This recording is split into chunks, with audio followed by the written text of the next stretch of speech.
कहानी के शुरू होते ही दिखाया जाता है कि एक आदमी एग यॉक के अंदर ग्रीन कलर का लिक्विड इंजेक्ट कर रहा है, जिसके फौरन बाद वो एग यॉक 1 से 2 हो जाती है। सीन कट होता है और हमें दिखाया जाता है कि कुछ लोग एलिजाबेथ स्पार्कल नाम का एक स्टार बना रहे हैं।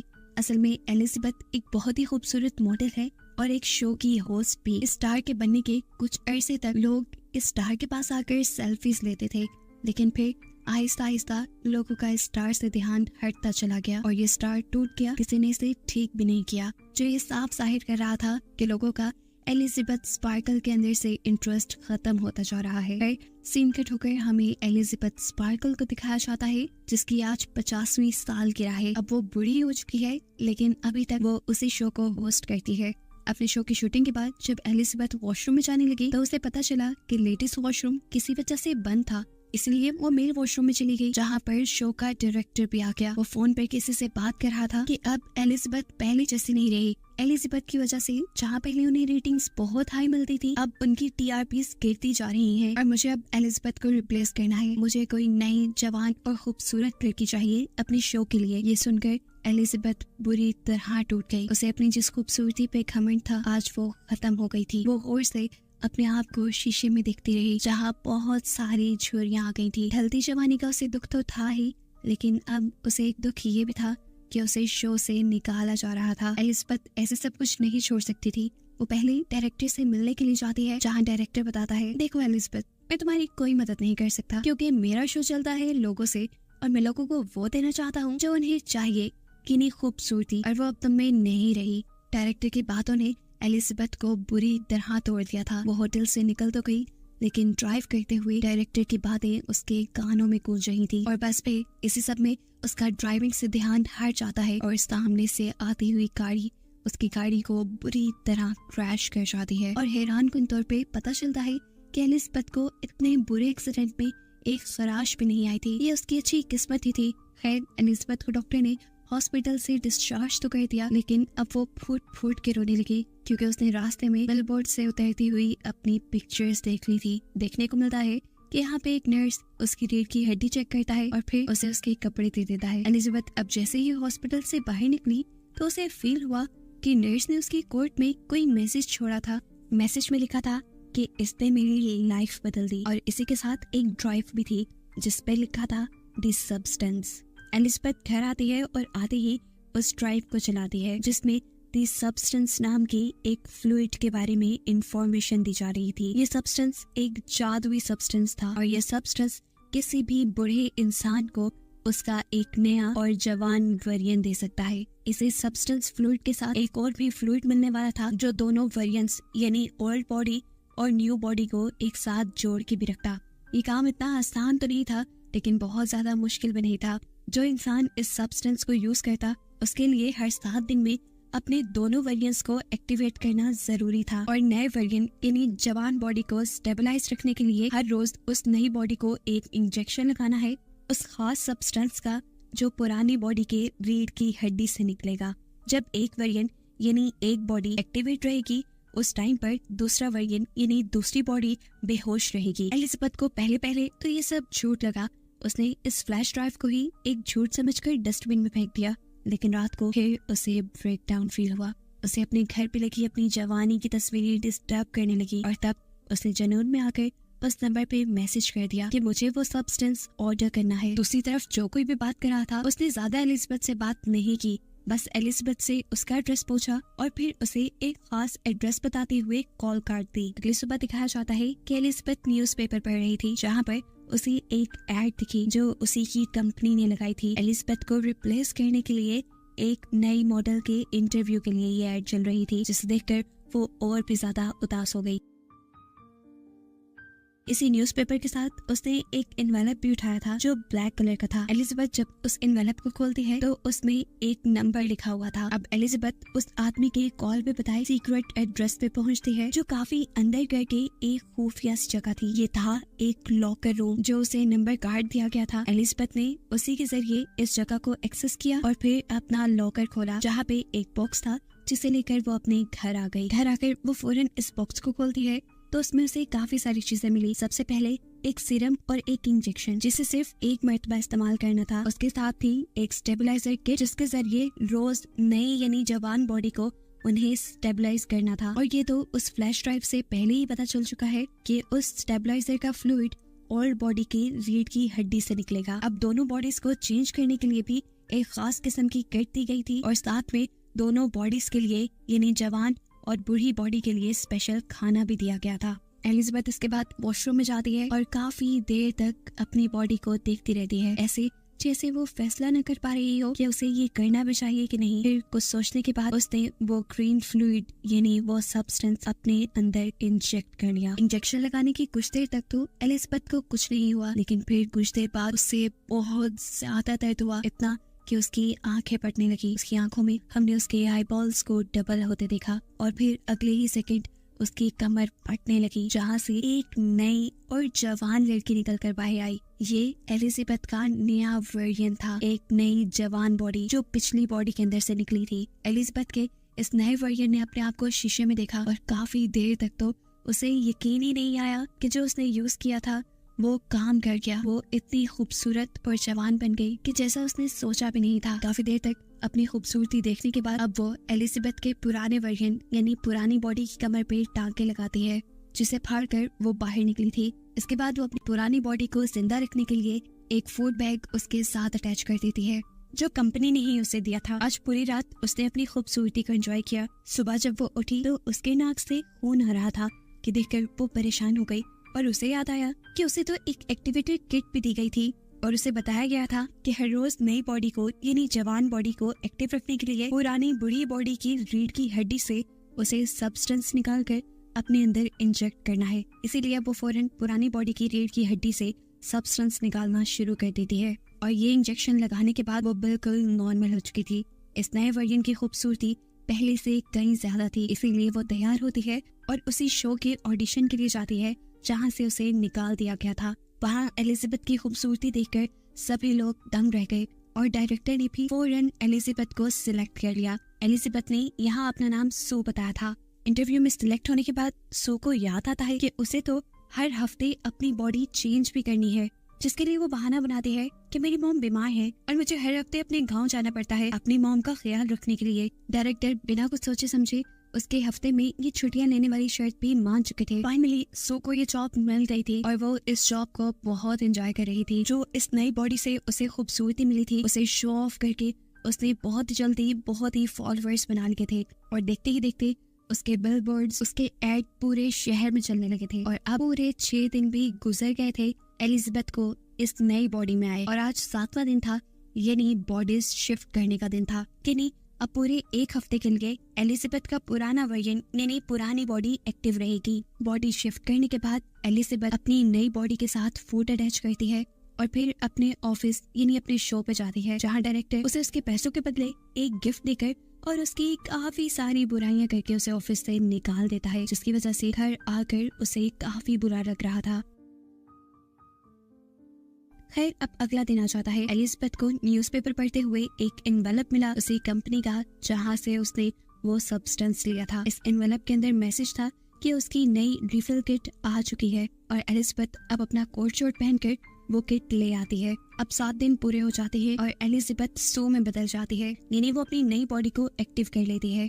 अब इस नई बॉडी ने तो दुनिया के सारे मजे लेने थे, ऐसे में वो कभी घर पे होती कभी ना होती, उसकी सच्चाई खुल भी सकती थी। इसलिए उसने फैसला किया कि वो अपने घर की ही एक दीवार तोड़कर एलिजाबेथ की पुरानी बॉडी को वहाँ छुपा कर रखेगी। सू की इस खटर पटर से इतना शोर हो रहा था कि उसके नेबर्स भी परेशान होने लगे और जब एक नेबर आकर उससे कंप्लेन करने लगा तो सू की खूबसूरती को देखकर वो कंप्लेन भी नहीं कर पाया। उल्टा उसने बोला, अगर कोई मदद चाहिए हो मुझे बुला लेना, मैं पास में ही रहता हूँ। लेकिन सू तो सीक्रेट काम कर रही थी, किसी की मदद उसे चाहिए नहीं थी, इसीलिए बड़े नखरीले अंदाज में उसने अपने नेबर के मुंह पे ही दरवाजा बंद कर लिया और फिर वो अंदर आई और कई घंटे लगाकर उसने अपना काम पूरा कर लिया। यानी उसने अपने घर के अंदर ही एक खुफिया कमरा बना लिया, जिसके अंदर उसने एलिजाबेथ की पुरानी बॉडी छुपा दी। अब क्योंकि एलिजाबेथ की जगह सू ने ले ली थी और सू मशहूर होने वाली थी, इसलिए उसने एलिजाबेथ की सारी जवानी की फोटोज भी उसी के साथ छुपा दी। एलिजाबेथ को अपनी इस नई बॉडी में इतना मजा आ रहा था कि इस सब में वो भूल ही गई कि आज शिफ्टिंग का दिन था। उसकी पुरानी यानी एलिजाबेथ वाली बॉडी का खाना खत्म हो रहा था और आज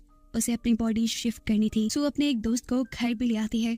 घर आकर जब वो अपने काम में बिजी थी तो एकदम से उसे अपने नाक से खून बहता फील हुआ और अजीब उसकी बॉडी में सनसनाहट शुरू हो गई। वो समझ गई कि अब उसकी बॉडी शिफ्ट करने का टाइम है, लेकिन बॉडी शिफ्ट करने के बजाय उसके दिल में लालच आ गया। उसने कुछ और ज्यादा देर अपनी इस नई बॉडी में रहने का फैसला किया और एलिजाबेथ की बॉडी से सब्सटेंस निकालकर अपनी बॉडी में इंजेक्ट कर लिया, जिससे वो तो ठीक हो गई, लेकिन एलिजाबेथ की बॉडी के साथ क्या होगा ये आगे पता चलेगा। 7 दिन और सो ने ऐसे ही गुजारे और फिर बॉडी शिफ्ट की। जब वो एलिजाबेथ वाली बॉडी में आई तो उसने देखा कि उसकी एक उंगली गल चुकी थी और ये सरासर उसकी लापरवाही की वजह से हुआ था, यानी उसने वक्त पे अपनी बॉडी स्विच नहीं की थी। एलिजाबेथ अब टेंशन में कंपनी में कॉल करती है और उनसे पूछती है कि मैंने अपना एक साइकिल मिस कर दिया, मैंने अपनी बॉडी स्विच नहीं की जिसकी वजह से मेरी एक उंगली खराब हो गई है, इसे ठीक करने का क्या सोल्यूशन है। तब कंपनी ने जवाब दिया, इसका कोई हल नहीं, जो हो गया सो हो गया। और ये सुनकर वो बहुत ज्यादा डर गई। कंपनी ने उसे बताया कि तुम 2 नहीं हो, तुम हो एक ही बॉडी से निकली है तुम्हारी वो नई बॉडी भी, इसीलिए तुम्हें ध्यान रखना होगा। फिर एलिजाबेथ अब अपनी नई रिफिल किट लेने के लिए आई। अपनी रिफिल्स लेने के बाद वो एक रेस्टोरेंट में गई जहाँ पर उसे एक बूढ़ा आदमी नजर आया जो उससे अजीबोगरीब बातें करने लगा था। एलिजाबेथ ने नोट किया कि उसके हाथ पे बिल्कुल वैसा ही निशान है जैसा हॉस्पिटल में नर्स के हाथ पे उसने देखा था, यानी ये उस नर्स का पुराना बूढ़ा वर्जन था। ये बूढ़ा आदमी उससे पूछता है, क्या तुम्हारी नई बॉडी ने तुम्हें खाना तो नहीं शुरू किया। ये सुनकर वो घबरा गई और वहाँ से उठकर भाग निकली। एलिजाबेथ अब अपने घर आ जाती है। वो इस पुराने वर्जन में भी खुश रहना चाहती थी, इसीलिए उसने अपने एक दोस्त को कॉल की मिलने के लिए। वो बहुत ही प्यारा तैयार हुई, उसने बहुत प्यारे कपड़े पहने और बिल्कुल सू जैसा यानी अपने नए वर्जन जैसा मेकअप किया। तैयार होकर वो बाहर निकलने ही वाली थी कि उसे बाहर लगे हुए सू के पोस्टर्स नजर आ गए, जो देखते ही उसका सारा कॉन्फिडेंस लूज हो गया और उसने अपने मेकअप, अपना बाल सब कुछ उलझा लिया। वो अब पागल होने लगी थी। अपनी डिप्रेशन के चलते वो बहुत ज्यादा खाना खाती है और फिर सो जाती है। दिन का टोकर हमें दिखाया जाता है कि अब एलिजाबेथ ने बॉडी स्विच कर ली थी और ये टाइम था उसके शो का। एलिजाबेथ अब डांस कर रही थी, यानी अपनी शो की शूटिंग कर रही थी। तभी अचानक उसकी लोअर बॉडी पर हम्प आ जाता है, जिसे देखते ही वो कंफ्यूज होकर शूटिंग छोड़कर वॉशरूम में चली जाती है। उसने इस हम्प को स्क्रॉल करते हुए अपने बेली बटन से जब बाहर निकाला तो उसे पता चला ये एक चिकन था जो रात में एलिजाबेथ ने कहा था। ये देखते ही वो बहुत ज्यादा डर गई और उसकी आंख खुल गई। पता चला ये सब एलिजाबेथ का एक ख्वाब था। सुबह होने पर अब सच में उसने अपनी बॉडी स्विच की और अपने शो के लिए चली गई, लेकिन वहाँ जाते ही वो ये देखकर घबरा गई कि शो के लोग शूटिंग का सामान पैक कर रहे थे और उन्होंने उसे बताया कि अब से ये शो नहीं चलेगा। घबरा कर वो डायरेक्टर के पास गई तो डायरेक्टर ने उसकी परेशानी खुशी में बदल दी, ये कहते हुए कि अब वो ये आम सा शो नहीं करेगी बल्कि वो तो न्यू ईयर ईव होस्ट करेगी। ये सुनते ही उसकी तो खुशी का ठिकाना ही नहीं रहा और उसने बिना कुछ सोचे समझे हाँ कर दी। हालांकि न्यू ईयर ईव वो दिन था जब उसे अपनी बॉडी स्विच करके एलिजाबेथ की बॉडी में जाना था। इस चीज की परवाह न करते हुए अब सू काफी दिन तक अपनी इस नए वर्जन में, इस नई बॉडी में ही रहती है और इसे एक्टिव करने के लिए एलिजाबेथ यानी अपनी पुरानी बॉडी से स्टेबलाइजर निकाल कर अपनी बॉडी में इंजेक्ट करती रहती है, जिसका असर एलिजाबेथ की पुरानी बॉडी पर हो रहा था। अब काफी दिन बाद जब सू ने अपने आप को स्विच किया तो देखा कि एलिजाबेथ बिल्कुल बूढ़ी हो चुकी थी उसके सीरम ज्यादा निकालने की वजह से। अब तो एलिजाबेथ अपनी हालत देखकर अब एलिजाबेथ को सू से नफरत होने लगी थी। वो अपने घर में लगी सारी सू की फोटोज को मारने लगती है, यहाँ तक कि वो अपने घर के उस मिरर को भी कवर कर देती है जहाँ सामने से सू के बिलबोर्ड्स उसे नजर आते थे। एलिजाबेथ बहुत परेशान थी। वो अब कंपनी में कॉल करती है और उनसे पूछती है कि क्या इस सब का कोई सोल्यूशन है, क्या मुझे वही बॉडी वापस नहीं मिल सकती जिस बॉडी के अंदर से मैंने नए वर्जन को यानी सू को निकाला था। कंपनी के आदमी ने बताया, आपको पहले भी बताया गया था, जो हो गया सो हो गया, अब कुछ चेंज नहीं हो सकता। हाँ, लेकिन ये आपके हाथ में है कि अगर आप सब कुछ रोकना चाहें तो यहीं पर रोक सकती हैं और अब आपका ओल्ड वर्जन यानी आपकी एलिजाबेथ वाली बॉडी जिस कंडीशन में है उसके साथ आप अपनी पूरी उम्र गुजार सकते हैं। लेकिन ये एलिजाबेथ को मंजूर नहीं था। अब खैर एलिजाबेथ को कॉल आई शो की और उसने फौरन दोबारा से अपनी बॉडी स्विच कर ली। बॉडी स्विच करते ही उसने एलिजाबेथ यानी ओल्ड बॉडी के अंदर से एक साथ 3 महीने का सब्सटेंस निकालकर अपनी बॉडी के अंदर इंजेक्ट कर लिया। 3 महीने तक एलिजाबेथ ने सू की बॉडी में बहुत एंजॉय किया और फिर न्यू ईयर ईव की ठीक एक रात पहले उसका फ्लूइड खत्म हो गया। वो आज भी एक लड़के को अपने घर लाई हुई थी और तभी उसे फील हुआ कि उसकी बॉडी के ऑर्गन्स फटने लगे हैं। ये फील होते ही वो फौरन एलिजाबेथ की ओल्ड बॉडी से सीरम निकालने जाती है, लेकिन आज सीरम निकला ही नहीं। ये देखकर वो बहुत ज्यादा घबरा गई और उसने कंपनी में कॉल की और पूछा कि एलिजाबेथ की बॉडी से सीरम नहीं निकल रहा, अब क्या करना चाहिए मुझे। तब कंपनी वाले उसे बताते हैं कि अगर उस बॉडी से सीरम नहीं निकल रहा, इसका मतलब आपने सारा सीरम यूज कर लिया है और अब आपको नए सीरम बनने तक का इंतजार करना पड़ेगा। तब तक आप अपनी बॉडी स्विच कर लें। सू की हालत इस कॉल के साथ ही बहुत ज्यादा खराब हो चुकी थी। वो अब कुछ भी सोचे समझे बगैर अपनी बॉडी को स्विच करने लगती है और स्विचिंग की ये सारी आवाजें वो लड़का भी कमरे में सुन रहा था। उसे भी कुछ अजीब, कुछ गड़बड़ फील हुई, जिसे इन्वेस्टिगेट करने के लिए वो वॉशरूम में आया, लेकिन इस बुरी अजीब सी एलिजाबेथ ने फौरन वॉशरूम लॉक कर लिया, इससे पहले कि लड़का उसके इस भयानक रूप को देख पाता। देखने को मिलता है वो बहुत ही ज्यादा बूढ़ी हो चुकी थी और साथ ही साथ गंजी भी हो गई थी। उससे चलना फिरना सब मुश्किल हो रहा था। एलिजाबेथ अब बहुत ज्यादा घबरा चुकी थी। वो कंपनी में कॉल करती है और कहती है कि मैं सब कुछ यहीं पर रोकना चाहती हूँ। कंपनी वाले भी उसकी बात मान लेते हैं और उसे टर्मिनेशन फ्लूइड ले जाने को बोलते हैं। एलिजाबेथ की ये बॉडी बहुत ही भयानक दिख रही थी। वो अपनी कोशिश के साथ जितना कर सकती थी इस बॉडी को कपड़ों में छुपा लेती है और फिर अपना टर्मिनेशन सब्सटेंस लेने के लिए पहुंचती है। टर्मिनेशन सब्सटेंस लाने के बाद वो इसको सू की बॉडी पे लगाने ही वाली थी, तो तभी उसे कंपनी की मैनेजर की कही बात याद आई कि अगर तुमने एक मर्तबा ये टर्मिनेशन इंजेक्ट कर लिया तो फिर जिस बॉडी में इस टाइम तुम हो हमेशा वैसे ही रह जाओगी। ये सोचते ही उसने सीरम इंजेक्ट नहीं किया। उसे शीशे में अपनी बॉडी को देखा और उसे सू पे दोबारा गुस्सा आने लगा, क्योंकि ये सब सू की वजह से हुआ था। गुस्से में उसने सू में सीरम इंजेक्ट कर लिया, लेकिन अभी उसने आधा ही सीरम इंजेक्ट किया था कि उसे ख्याल आया कि अभी तो उसे बहुत बड़ा शो होस्ट करना है और आने वाले दिनों में उसे अवार्ड भी मिलने वाला है। उसे वो अवार्ड भी लेना था। उसे अपनी तारीफें सुननी थी जैसे पहले लोग उसकी क्या करते थे। इस लालच में उसने आधा सीरम बाकी सू को इंजेक्ट नहीं किया और फिर वो सू को उठाने लगी। काफी देर तक उसे जगाने की कोशिशों के बाद जब सू नहीं जागती तो वो बॉडी स्विच करने का सोचती है, लेकिन जब बॉडी स्विच भी नहीं हुई तब एलिजाबेथ ने अपनी रीढ़ की हड्डी से एक्टिवेटर निकालकर सू को लगा दिया और सू एक्टिवेट हो गई। यानी एक वक्त में एलिजाबेथ के दोनों वेरिएंट एक्टिवेट हो गए थे। एक्टिवेट होते ही जब सू ने ये देखा कि एलिजाबेथ उसे टर्मिनेट करने वाली थी तो उसे बहुत गुस्सा आया। उसने अपने गुस्से में एलिजाबेथ को इतना मारा, इतना मारा, इतना मारा कि आखिर उसका सर क्रैश हो गया और वो मर गई। एलिजाबेथ को मारने के बाद उसे एहसास हुआ था कि उसने बहुत गलत कर लिया। अब तो उसे एक्टिवेटर सब्सटेंस भी नहीं मिलने वाला था। खैर, अब वो यहाँ से सब कुछ साफ करती है और अपने न्यू ईयर प्रोग्राम के लिए चली जाती है। जहाँ जाते ही क्राउड ने बहुत जोश से उसे वेलकम किया। उसे ये सब बहुत अच्छा लग रहा था, लेकिन तभी अचानक उसे अपनी बॉडी में कुछ अजीब महसूस होने लगा। उसके नाक से खून आने लगा और वो घबरा कर वॉशरूम में आ गई। उसने जैसे ही मुंह खोला तो उसके 2 दांत टूट कर गिर गए। उसने मुंह खोल के जैसे ही अपने 2 दांतों को और टच किया तो वो भी टूट कर गिर गए और तब उसे एहसास हुआ कि असली एलिजाबेथ के मरने की वजह से उसकी बॉडी खोखली हो गई है। अब उसे अगर किसी भी तरह जिंदा रहना था तो उसे एक्टिवेशन सीरम लगाना था, जिसके लिए वो अपने घर की तरफ बढ़ जाती है। लेकिन जब वो लिफ्ट में थी तभी उसका एक नील और एक कान कट कर गिर गया। वो बुरी तरह घबरा गई, लेकिन तभी लिफ्ट में कोई और इंसान भी आ गया और उसके यहाँ खड़े रहने तक वो अपने आप को बिल्कुल भी घबराया हुआ नहीं दिखाना चाहती थी।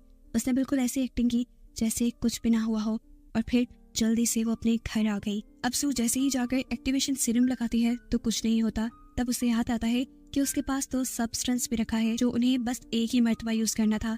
उसने कुछ भी सोचे समझे बगैर ये सब्सटेंस अपने अंदर इंजेक्ट कर लिया और ये करते ही सू को बहुत ज्यादा दर्द हुआ। पहले की तरह उसकी बॉडी कमर से फटी और अंदर से एक सू और एलिजाबेथ का मिला जुला अजीब सा वर्जन बाहर निकल आया, जो दिखने में किसी भयानक खौफनाक मॉन्स्टर जैसा था। सू एक हाइब्रिड बन चुकी थी। उसकी दिमागी हालत इतनी खराब हो गई कि उसने एहसास नहीं किया अब वो क्या है, वो दुनिया के सामने जा भी सकती है कि नहीं। उसने अपने इस हाइब्रिड चेहरे के ऊपर ही सू की तस्वीर लगाई और अपने शो पे चली गई। जैसे ही वो स्टेज पे माइक के पास पहुंचती है, वहां जाकर उसके मुंह से फोटो गिर जाती है और सबको उसका भयानक हाइब्रिड चेहरा दिख जाता है, जो दिखने में बहुत क्रीपी था।